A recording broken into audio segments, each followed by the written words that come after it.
Hello there. My name is Enrico. I'm the product manager for TANDBERG Endpoints in the Americas. And we'd like to talk to you today about a feature of the C90 platform called image compositing. So first we're going to start with a little demonstration of image compositing, which is the ability to send multiple images or multiple windows arranged on the screen to the far end as one image or display locally on a monitor. And we're using it right now. I'm sending you my PC, my main camera, and a background image that's provided from a Macintosh computer all at the same time on one composite image. So let's take a look at some of the more popular layouts that we've had people ask us for in the past.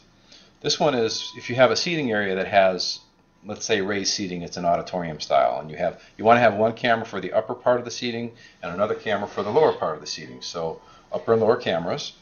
We can do that. Background of your choice. This could be logos with the name of the educational institution or the company name, whatever it is. Background of your choice. It's being generated by a PC, so it can obviously be whatever it is you want it to be. Another popular layout is side by side. So I can move this around now and make this a side by side image where this would be for a wide classroom or wide conference room, and you want to have this camera showing the left side of the room, this camera showing the right side of the room, and being sent as one big wide image to the far end. Again, something we get a lot of requests for. Now let's change it a little bit and go to a layout that would be more suited for a distance education scenario, for instance. This is my instructor camera.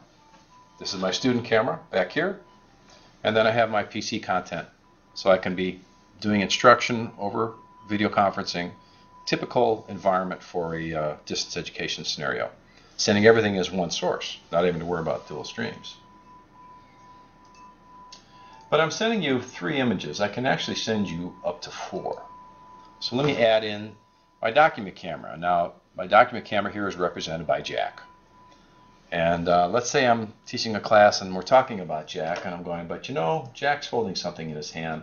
Let's take a closer look at what it is that Jack has. So I can move the window in real time and see Jack has a double cheeseburger in his hand, of course. That makes sense, but wait a minute. It says be greener. Actually, what we're talking about today is the ability to do collaboration effectively using video conferencing, so I'm going to change that. And the reason I did that was just to show you that this is real time, it's a live camera, and it could be a document camera or any camera source of your choosing. And now I'll send Jack back where he belongs so we can continue with the instruction.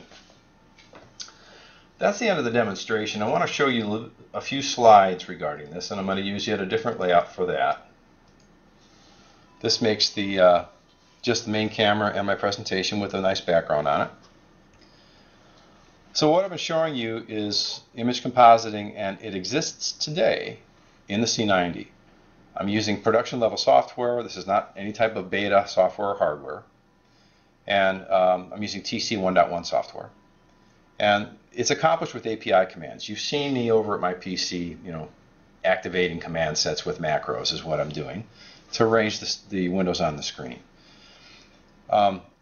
In the third quarter, we're coming out with TC 2.0 software, and image compositing is going to move into production at that time, no longer experimental. And we will provide a graphical user interface so that you can drag and drop images on the screen, position them, size them the way you want, assign sources to them, and then save that. So image compositing can be used now, but it does require programming, either a PC or a control system. And then in the summertime or in the TC 2.0 release in the third quarter, you'll be able to use a graphical user interface so that kind of an administrator person could do it.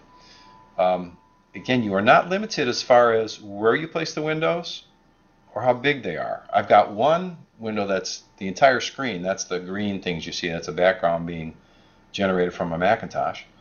And I can place the other windows up to 4 total, anywhere I want on the screen to send to you. Any size, anywhere. The exception being that you can't have more than one that's full screen width, which you typically wouldn't want anyway. So let's talk about a little bit about the flexibility that this offers you. With image compositing built into the codec, instead of through an external box like an RGB Spectrum or something, I can send a different composited image to my local monitors, say.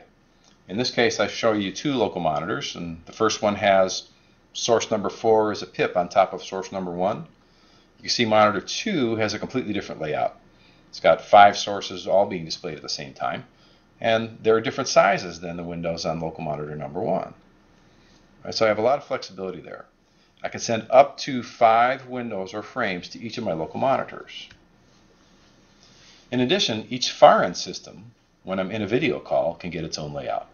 I can send up to 4 frames or windows to the far end. I sent you 4 earlier. That's all I have. I wanted to give you a demonstration of image compositing and a brief explanation. I hope this has been helpful. If you need more information, please feel free to contact your TANDBERG account rep or sales engineer, and we'd be glad to help you out. Thank you.